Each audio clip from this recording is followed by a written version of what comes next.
Chapter 3 Semjaza. Semjaza stood stoically surveying the vast plains in the valley below.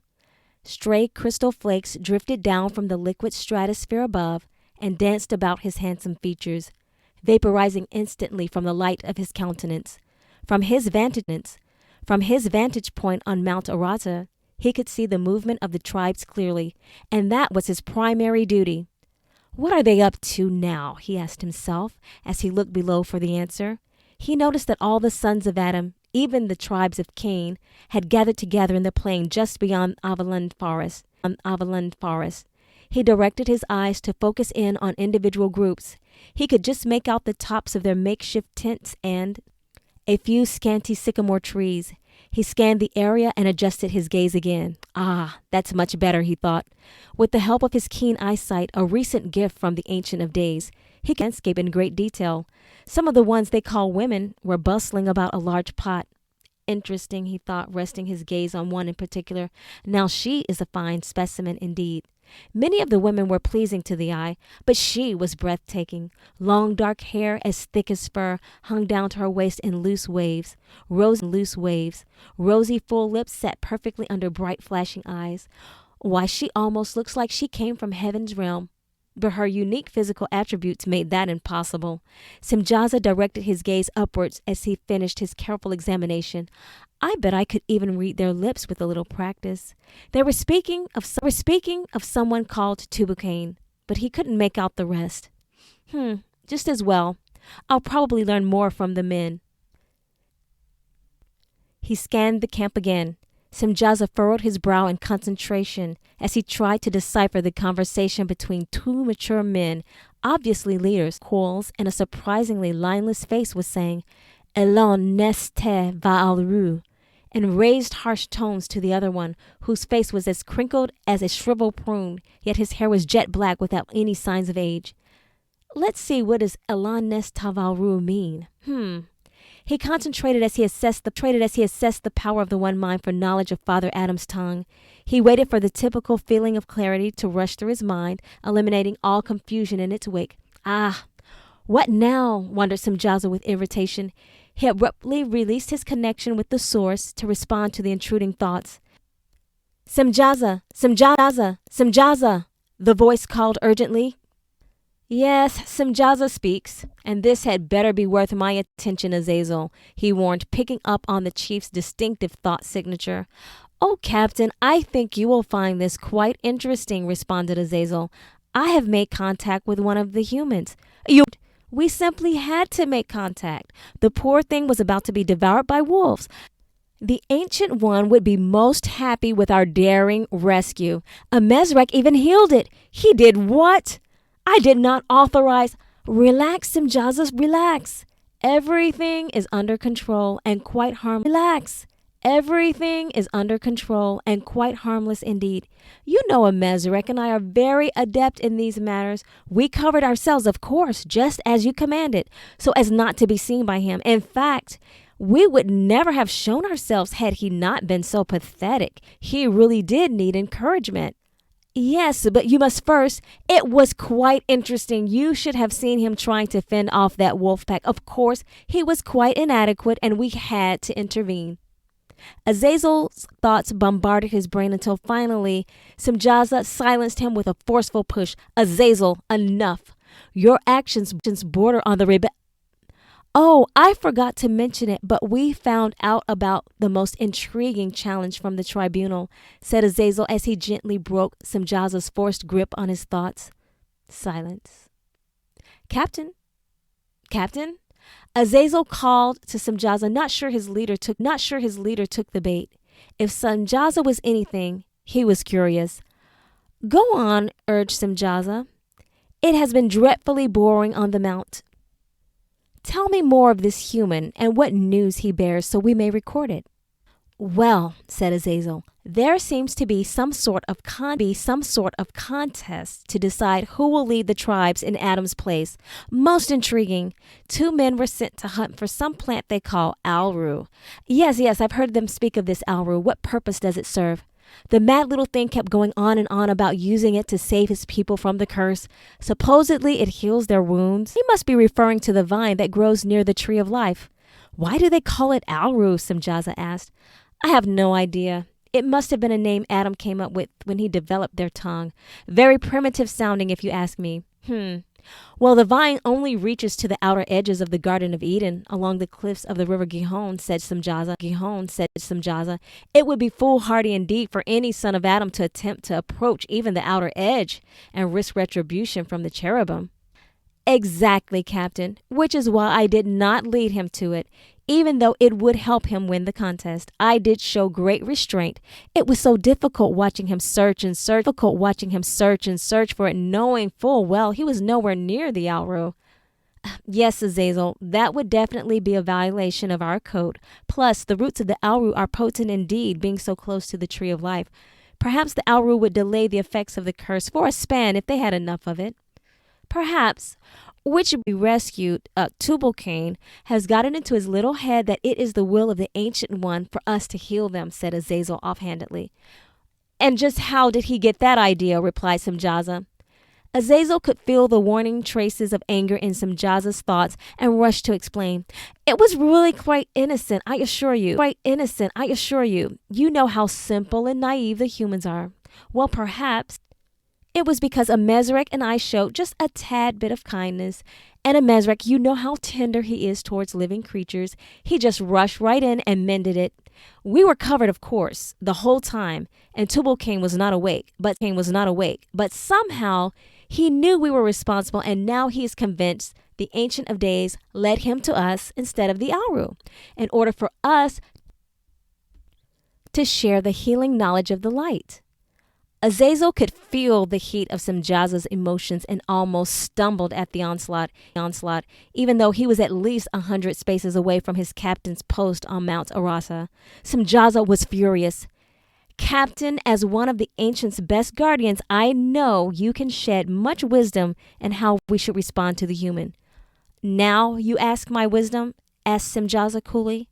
Why ask now? Compromise the integrity of the Watchers. Azazel flinched at the sharp accusation. Captain, no breach was committed. Surely we had to act. As a watcher, our duty is to observe and record, but also to protect these sons of Adam from the fallen. Surely those defiant wolves were under their influence. If not, why would brute beasts dare raise themselves against an image of the Ancient One? Their rebellious act must have been inspired by Lucifer's cohorts. Don't you dare mention that name again. It's Satan now. No lawyer will ever call him Lucifer again. Son of the morning indeed. He is the accuser now. Do I make my mere slip? I assure you it will not happen again. Azazel's quick obedience calmed Semjaza's temper. But you do have a point. The Ancient's ways are hidden with purpose. Your encounter with this Tubal-Cain may have meaning. I will come myself to learn more. Before Azazel could respond, Semjaza appeared at his side. Your abilities have increased, Captain. Yes, Azazel, another gift of the Ancient One bestowed to help me keep track of my charges. Now, take me to him so I may assess this Tubal-Cain. Certainly, Captain.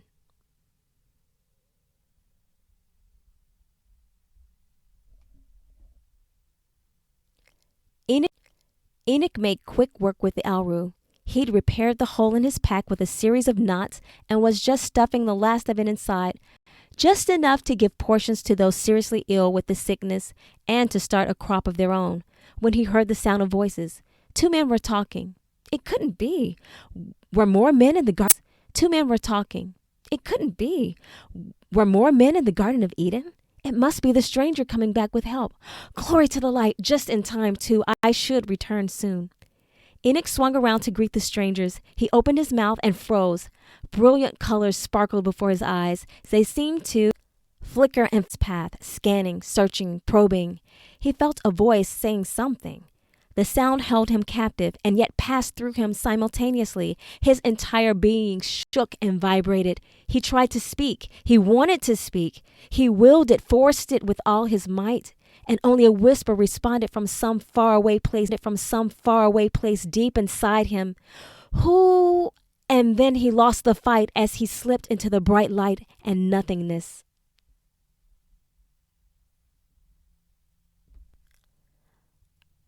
Azazel quickly led the way to the small clearing by the southern shores of the river Gihon, where they, but not without beauty.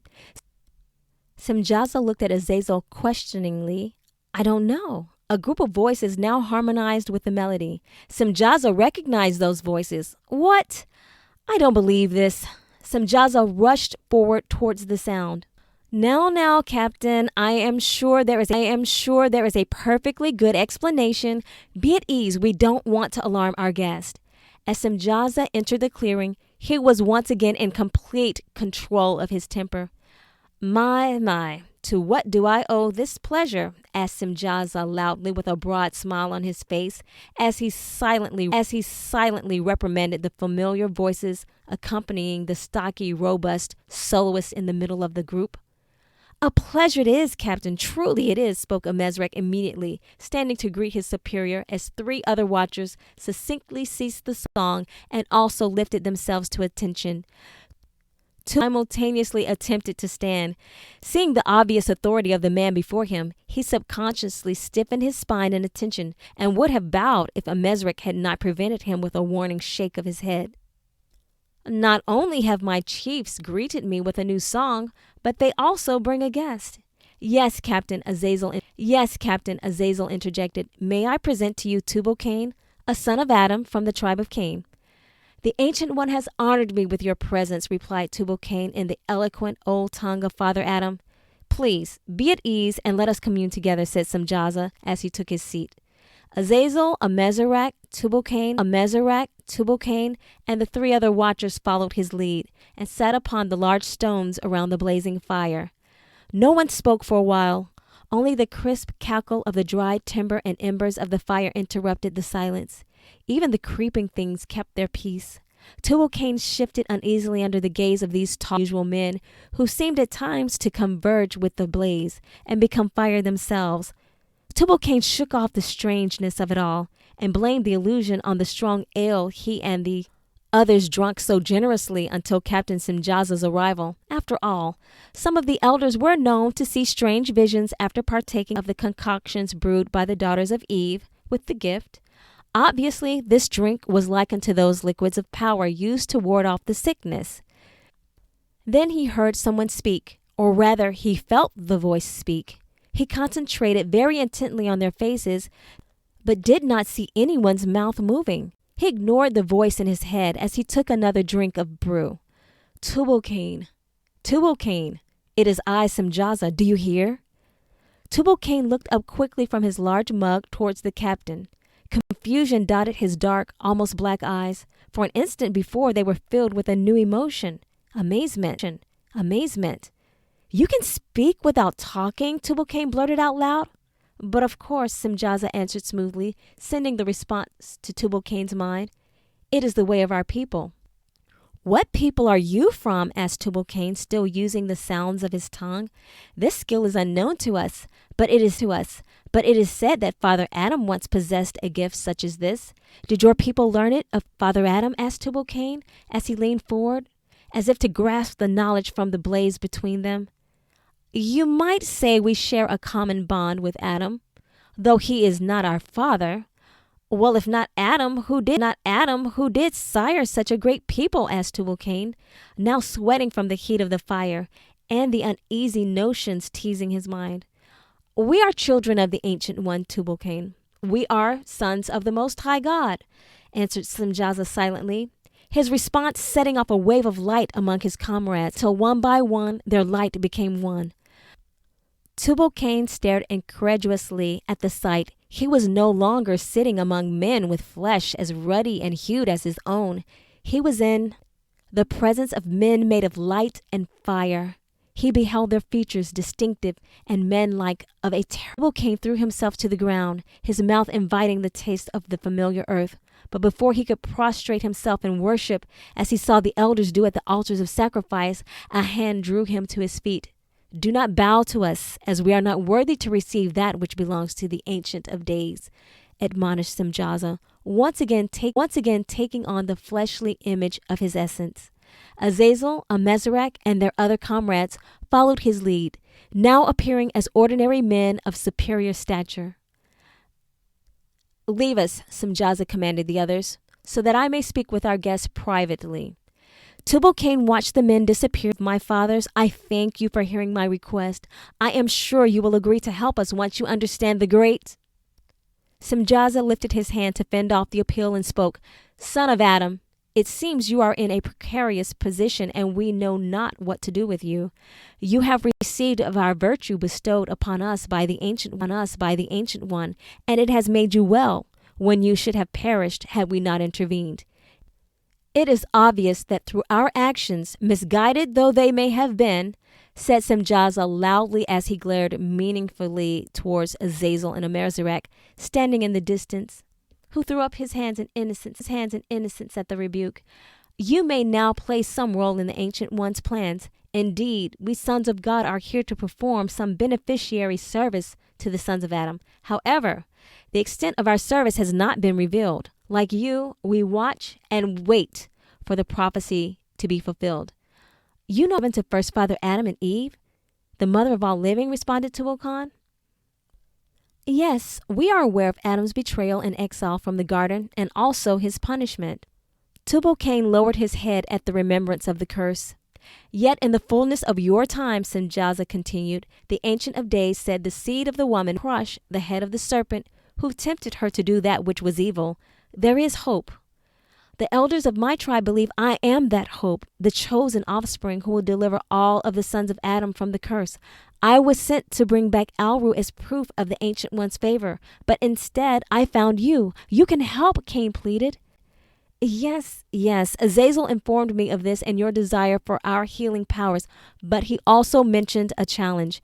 There is another who competes with you for this honor, is there not? Semjaza inquired. I must know all of the facts if I am to determine the Ancient One's will in this matter. You speak the truth, Tubal-Cain clenched. Tubal-Cain clenched and unclenched his fists as he answered carefully, wondering if Semjaza could know all of his thoughts. Some of the elders of Seth believe that Enoch, son of Jared, may be the bearer. We left together in search of the Alru, but were separated once we entered Avonland Forest. Semjaza rested his chin on his right hand and pursed his lips together. It seems to me that your elders may have misinterpreted this prophecy. Certainly obtaining Alru would require the ancient's blessing, but it does not prove a man is the bearer of the seed. For truth, since Adam was cursed, every male child born of him would be corrupted, even if he did. Are you saying the prophecy is false? Asked Tubal-Cain, clenching and unclenching his fists. No, of course not. The Ancient One is truth indeed. I am saying the seed of the woman could not be an offspring of any son of Adam, said Semjaza calmly. Tubal-Cain's body sagged as if Semjaza's words were blows. That cannot be truth. That cannot be truth. That cannot be truth, he muttered as he stood up from the stone, shaking his head in disbelief. Calm yourself, brother. All is not lost. You may indeed be the bearer of the seed, but not in the way you think again.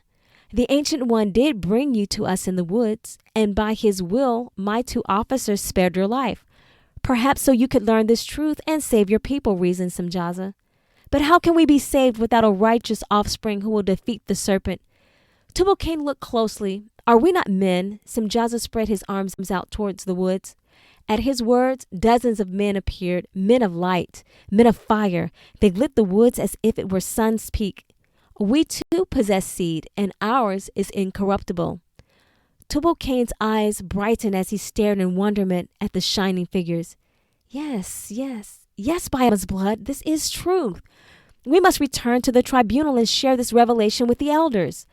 Tubal-Cain gushed with excitement. When they see, they will surely select me to rule in Adam's place when they realize that I have discovered the fulfillment of the prophecy. Indeed, said Semjaza, smiling with satisfaction. Leave for the tribunal at sun's birth, but for now, my friend, rest. Tubal-Cain nodded quickly in agreement and watched again with amazement as the men flickered and disappeared into the darkness. Once again, he was in the clearing alone. The blazing fire, now just a pile of smoldering ash, was the only reminder of his encounter. Tubal-Cain settled down in between 2 of the large stones to wait for first light. A gentle breeze blew through the woods, shuffling the smells of the forest. He breathed slowly and deeply as his eyes became heavy with sleep. Tubal-Cain thought he caught the scent of decay. He thought as he clutched a thick stick nearby and held it close to the prey. The wind blew again. It was gone. He relaxed. Tubal-Cain closed his eyes and drifted